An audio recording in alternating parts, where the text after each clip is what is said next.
The psychology of people who consistently underestimate their talents. There is a specific physical reflex that occurs when someone offers you a genuine compliment. Before the words can even land, before you can digest the praise, you feel a distinct tightening in your chest, a micro-flinch of the spirit. You immediately begin to dismantle the compliment in your head. You think, they are just being nice, or they don't know how easy that was, or if they saw the mistakes I hid, they wouldn't be saying this. You treat your own competence like a dirty secret. You are not simply humble, you are actively engaged in a campaign of self-erasure. You view your talents not as assets, but as accidents, flukes of timing or luck that could vanish at any moment, exposing you as the fraud you secretly believe you are. This is not merely low self-esteem. That is too simple a label for the complex architectural system you have built. To understand why you underestimate yourself, we must look at the concept of preemptive disappointment.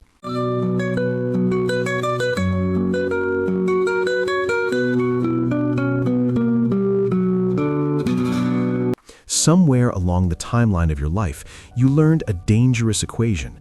Expectation equals pain. You realized that if you acknowledge your talent, if you stand up and say, I am good at this, you have created a standard that you must now maintain. You have painted a target on your back. So you chose the safety of the basement. You decided that it is safer to be pleasantly surprising than potentially disappointing. You undercut your own value so that no one else can ever do it for you. You are firing the first shot at your own ego so that the world cannot hurt you. This behavior is rooted in a profound dissonance between your taste and your ability. You underestimate yourself not because you are blind to quality, but because you are hyper-aware of it. You have an exquisite eye for what is good. You can see the perfection in the work of masters, the seamlessness of great art, the efficiency of genius. And because your taste is so high, when you look at your own work, all you see are the seams. All you see is the gap between the shining ideal in your head and the clumsy reality of what your hands produced. You do not realize that everyone else sees the beautiful object. You only see the struggle it took to make it. You are judging your behind-the-scenes footage against everyone else's highlight reel. We must also talk about the gifted child trauma. Many who underestimate themselves were once praised heavily for their potential. You were told you were special, smart, talented. While this sounds positive, it often creates a paralyzing fear of failure. Potential is a heavy burden. It is a debt you feel you have to pay back to the universe. As you grew older and life became more difficult, the fear of not meeting that potential became so terrifying that you decided to opt out of the game entirely. You began to downplay your intelligence to lower the stakes. If you convince everyone you are average, then you are free. You are protecting yourself from the crushing weight of being special. There is a neurological component to this as well. It is a malfunction of the brain's reward system specifically related to ownership. When you succeed at a task, your brain should release dopamine and register the thought, I did that, that was me. But for you, there is a disconnect. You attribute the success to external factors. The test was easy. The client was in a good mood. I just got lucky. You externalize your wins and internalize your losses. If you fail, it is because you are flawed. If you succeed, it is because the universe made a mistake. You are effectively starving your self-image of the nutrition it needs to grow. You are living in a state of imposterhood, constantly waiting for the politeness police to kick down the door and arrest you for pretending to be competent. This leads to the comfort of invisibility. There is a strange, warm safety in being underestimated. When people expect nothing from you, you have infinite room to maneuver. You can move through the world without the spotlight, which you perceive as a harsh, interrogating glare. You prefer the shadows. You prefer to be the assistant, the advisor, the number two, rather than the leader. You tell yourself this is because you don't want the hassle of leadership, but the deeper truth is that you don't want the exposure. To lead is to be seen, and to be seen is to be judged. You would rather be the smartest person in the room who says nothing than the person at the podium who might make a mistake. But this safety comes at a terrible price. The slow erosion of the soul known as unused capacity. There is a kinetic energy in talent. It wants to be used. It wants to flow. When you consistently suppress it, when you push it down and say, "No, that's not me," that energy turns inward. It becomes anxiety. It becomes a restless, gnawing frustration. You see other people with half your talent and none of your vision, succeeding simply because they have the audacity to try. You watch them climb ladders you are too afraid to even touch, and you feel a bitter mix of envy and judgment. You think, "I could do that better," but you don't. And that gap, the gap between "I could" and "I did," is where your self-respect goes to die. We must dig into the role of perfectionism as a defense. You tell yourself that you are not good enough because the work isn't perfect. But perfection is not a standard, it is a shield. It is a moving goalpost that ensures you never have to finish, never have to ship, never have to stand by your work. If you say, "I'm not actually a writer, I just scribble," you never have to face the criticism of a published author. If you say, "I'm not really a musician, I just mess around," you never have to face the silence of an unimpressed audience. You use self-deprecation as a preemptive pardon. You are apologizing for your existence before anyone has ever accused you of a crime. Consider the echo chamber of modesty. You likely surround yourself with people who reinforce this behavior. You might have been raised in a culture or a family where pride was considered a sin. Don't get too big for your boots. Who do you think you are? These scripts are playing on a loop in your subconscious. You have equated confidence with arrogance. You are terrified that if you acknowledge your strength, you will become the very thing you despise, a narcissist. You do not understand that there is a middle ground between self-aggrandizement and self-flagellation. That middle ground is reality, and the reality is you are good at things. To deny that is not humility, it is lying. This lying creates a fragmented self. There is the you that the world sees, quiet, competent, reliable, but self-effacing, and then there's the secret you, the one who dreams of grandeur, the one who knows in the quiet dark of the night that you are capable of mountains. This split is exhausting. You are constantly monitoring your own behavior to ensure the secret you doesn't slip out. You police your own tone of voice. You delete sentences from emails that sound too authoritative.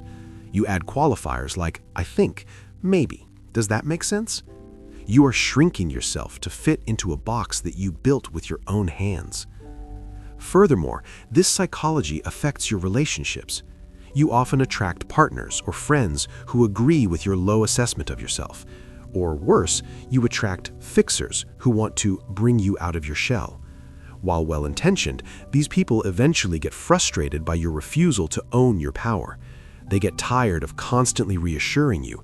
They get tired of the compliment tennis, where they serve you praise and you smash it back into the net. Eventually, they stop trying. And you take this as confirmation. "See, I knew I wasn't that great." It is a self-fulfilling prophecy of the highest order. There is also the fear of alienation. You worry that if you fully inhabit your power, if you become as big and as bright as you truly are, you will leave people behind. You will lose your friends. You will outgrow your family. This is a very primal fear, the fear of being cast out of the tribe because you are too much. So you stay small to stay connected. You dim your light so you don't blind the people you love. You play the role of the struggling, confused human because that is a relatable role. Success is isolating. Excellence is lonely. And you are not sure you are ready for that kind of solitude. Let us look at the evidence board in your mind. If we were to walk into the courtroom of your brain, we would see a prosecutor who is relentless. They have a stack of evidence from 1998, 2005, and last week, proving every mistake you've ever made. Remember when you tripped? Remember when you got that answer wrong? Remember that typo? But the defense attorney, the one supposed to argue for your talent, they are asleep at the desk. You simply do not track your wins. You have a cognitive bias that filters out success as noise and amplifies failure as signal. You need to understand that your brain is lying to you. It is rigging the trial. You are also suffering from a linearity fallacy. You believe that talent should feel easy. You think that if you were truly gifted, the work would flow out of you like water. Because you struggle, because you have to think and erase and restart, you assume you lack the gift. You do not realize that the struggle is the talent. The friction is where the heat comes from. The fact that you care enough to struggle is the proof of your capacity. The amateur is satisfied with the first draft. The master is the one who is tortured by it. Your torture is not a sign of incompetence, it is a sign of devotion. This leads us to the concept of the threshold. You are standing in a doorway. Behind you is the comfortable, cramped room of your current self-perception. Ahead of you is a vast, terrifying hall of your actual potential. To step across that threshold requires a death. You have to kill the version of you that is safe. You have to kill the version of you that is just okay. This is why you hesitate. It is not just about work, it's about identity. If you admit you're a great artist or a leader or a visionary, you have to change everything. You have to walk differently. You have to speak differently. You have to accept that you have power. And power is terrifying because power has consequences. But listen closely to the silence that follows your denial. When you say, "Oh, I'm not that good," notice how the air leaves the room. You are not just hurting yourself, you are robbing the world. The world is desperate for competence. It is starving for people who know what they are doing. When you hide your talent, you are withholding medicine from a sick patient. You are withholding light from a dark room. It is not noble to play small. It is not virtuous to starve yourself. It is a form of greed. You are hoarding your gifts because you are too afraid to spend them.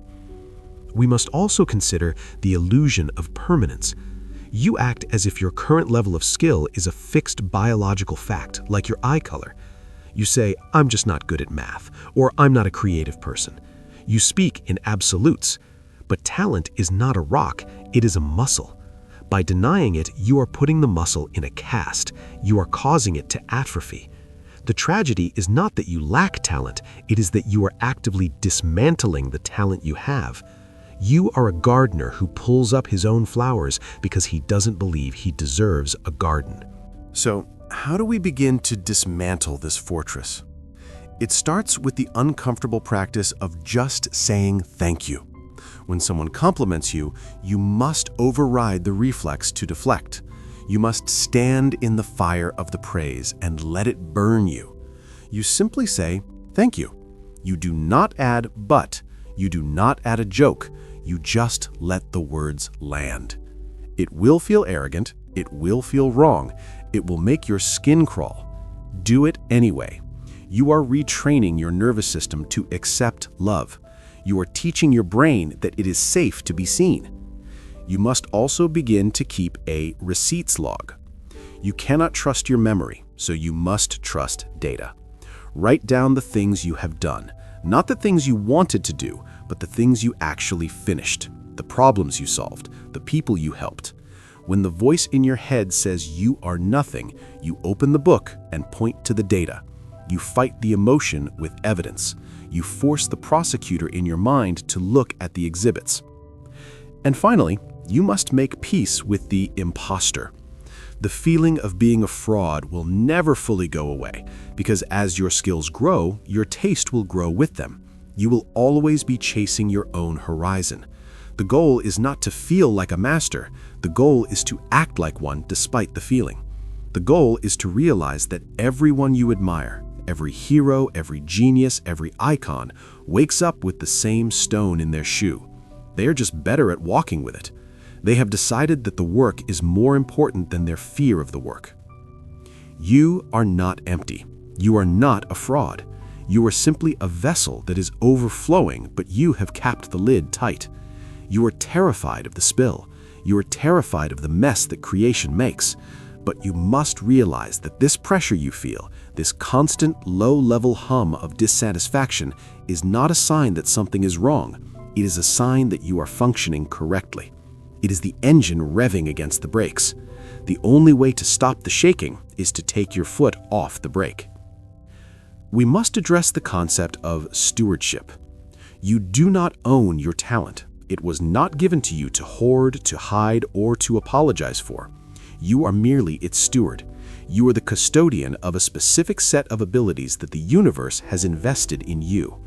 By refusing to use them, by downplaying them, you are being a bad steward. You are burying the gold in the backyard because you are afraid of thieves instead of investing it where it can grow. This shift in perspective is crucial. It moves the focus from you, your ego, your fear, your image, to the work, the contribution, the utility, the beauty. When you make it about the work, the fear of arrogance vanishes. You are no longer showing off. You are simply doing your job. Consider the tragedy of the unlived life. There is a specific form of grief reserved for the end of life, a grief that is not about what you did, but about what you didn't do. It is the realization that you stayed in the harbor because the ocean looked too rough, only to watch the ship rot at the dock. The rot is far more painful than the storm. The storm is scary, yes, but it is alive. The rot is quiet, slow, and irreversible. You are currently choosing the rot because it feels safer, but you are underestimating the pain of regret.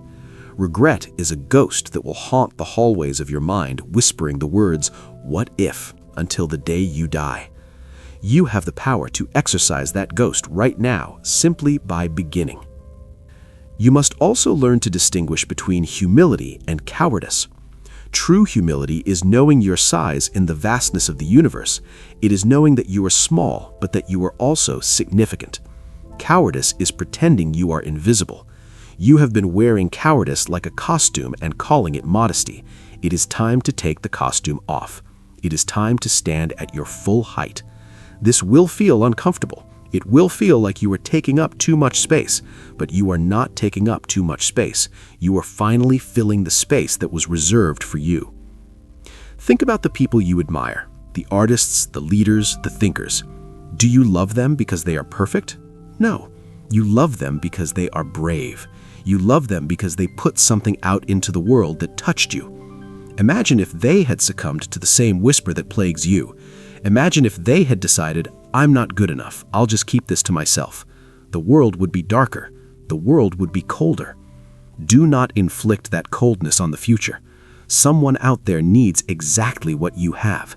Someone needs your specific voice, your specific eye, your specific solution.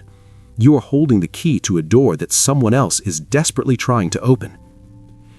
The path forward requires audacity. Not the audacity of the narcissist who thinks they're God, but the audacity of the craftsman who knows their tools. You must have the audacity to say, "I made this and it is good." You must have the audacity to accept a compliment without deflecting it. You must have the audacity to apply for the job you think you are 60% qualified for, knowing the other 40% is just the willingness to learn. You must have the audacity to be wrong, to be corrected, and to keep going. There is a final, liberating truth. No one is watching you as closely as you are watching yourself. The world is busy. The world is distracted. This is good news.